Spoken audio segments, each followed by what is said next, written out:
Moi c'est Lou Blaster, je viens de Calais. Et moi c'est Numéro B.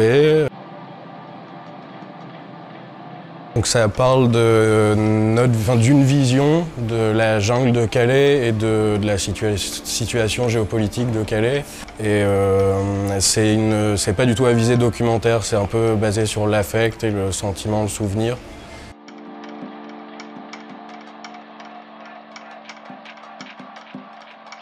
On voit des images de la jungle, de sa construction, parce que c'est un lieu qu'on a fréquenté. On y voit des restaurants, des magasins, des gens qui font de la musique.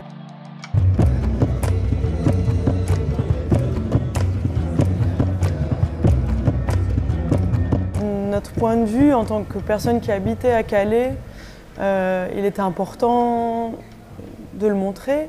Il y avait des choses terribles qui se passaient, mais aussi des choses très très belles et une grande solidarité. Enfin, on avait en tout cas envie de témoigner de quelque chose qui est aussi positif et aussi de l'espoir en fait que le lieu représentait.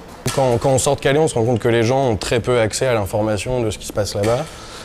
Et le seul accès à l'information, c'est justement un point de vue très journalistique, des fois un peu action, justement, que quand il se passe un démantèlement, que quand il se passe des choses visuelles. Et nous, on avait peut-être envie aussi d'amorcer le dialogue et le dialogue avec un angle différent, du coup, qui n'est pas journalistique, qui est vraiment plus personnel et assumé dès le départ.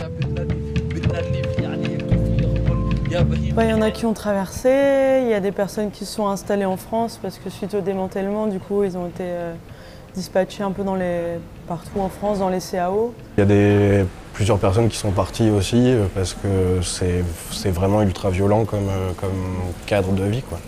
Donc il y en a qui se sont écrasés sur l'autoroute, on a un ami qui est mort de la mononucléose, la tuberculose. Ils essaient de rendre les gens invisibles, c'était un peu le but du démantèlement, je pense, c'est de faire comme si le problème n'existait pas. Du coup, les gens refont des petits camps et se font déloger tous les matins, lacérer les tentes, prendre les chaussures. Et du coup, c'est une situation qui est particulièrement dangereuse en ce moment. Ouais.